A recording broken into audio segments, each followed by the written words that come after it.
You know, it's wild how history can sometimes turn on the life of a single, seemingly obscure child. No headlines, no big announcements, just a quiet birth that goes on to change the entire world. And that is exactly the kind of story we find at the beginning of the book of Exodus. But it doesn't kick off with hope. It kicks off with a horrifying command. So it all begins with this chilling decree. We're not just talking about a political problem here. This is a state-sponsored death sentence for every single male child of an entire people. And it sets the stage for one of the most dramatic rescue stories ever told. So the big question is, how did things get this bad?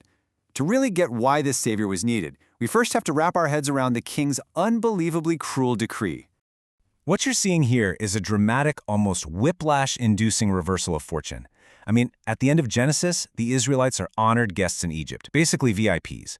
But then you turn the page to Exodus, and bam, a new Pharaoh is in power, one who doesn't know or care about Joseph.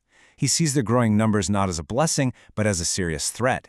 And just like that, they go from being honored guests to brutally oppressed slaves.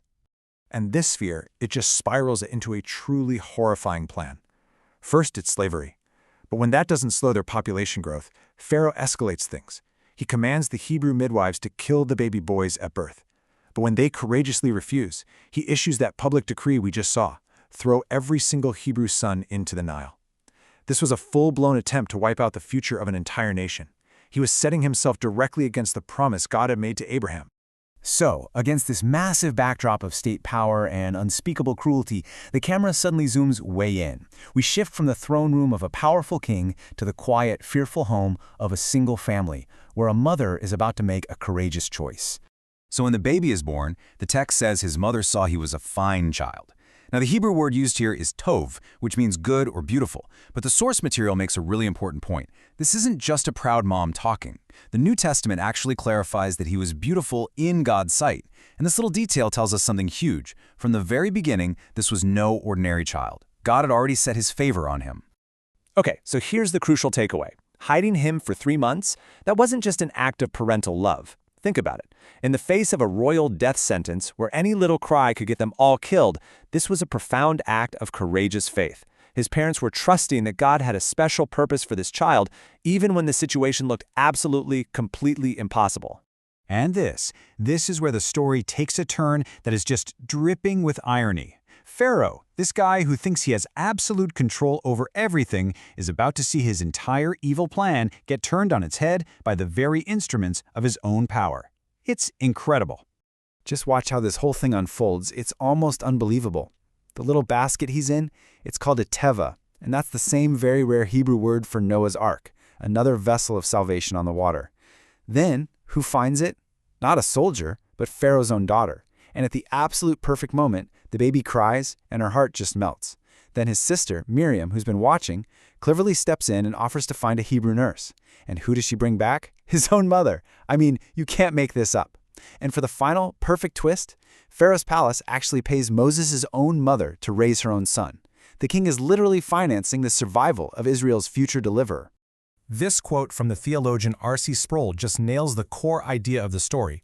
Pharaoh thought he was the one in charge, right? But every single detail, the river he was using for murder, his own daughter, the timing of a baby's cry, even his money, was being perfectly orchestrated by God to achieve the exact opposite of what Pharaoh wanted. Now, this is where it gets really interesting. The source material argues that this incredible story isn't just some one-off event. Nope. Instead, it's actually part of a much larger, repeating pattern that we see play out all throughout history. And this timeline just lays that pattern out brilliantly. What the source shows is that time and time again, some powerful evil force tries to destroy God's people and, specifically, their promised Redeemer. You've got Pharaoh trying to kill the sons of Israel. Later on, Haman plots to wipe out all the Jews, and then centuries later, King Herod orders the slaughter of infants in Bethlehem to try and kill a newborn king. See the theme. It's the same fundamental conflict, just playing out over and over again. So the source frames Moses as what's called a type of Christ, basically a real-life foreshadowing of someone even greater to come. And just look at the parallels, they're stunning. Both were miraculously saved from a murderous king when they were just babies. Moses delivered his people from physical slavery in Egypt. Jesus delivers his people from spiritual slavery to sin. Moses was the mediator of the Old Covenant. Jesus is the mediator of a new one. All these connections are there to show us that Moses was this great deliverer who was pointing us toward an even greater Savior. So, after all that, what are we supposed to take away from this ancient story today? Let's try to boil it down to the key truths this incredible narrative reveals about how God actually works in the world.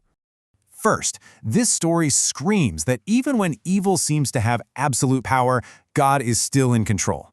It also shows us that God often works not through kings and generals, but through the quiet courage of ordinary people, a mom, a big sister, even a princess who has a moment of compassion. We also see how God's grand plan can be hidden in what looks like just a string of coincidences. And ultimately, it teaches us that salvation is never something we achieve on our own. It always begins with God taking the initiative to raise up a deliverer for us. And that really brings us to our final thought. Pharaoh, from his giant throne, believed his power could literally cancel the future. But while he was busy making all his loud decrees, God was quietly preparing a deliverer in a little basket floating down a river. This whole story suggests that God's most powerful world-changing plans often have the smallest, most hidden, and most unexpected beginnings. So the question for us is, what does that mean for how we look at the world and even the people around us today?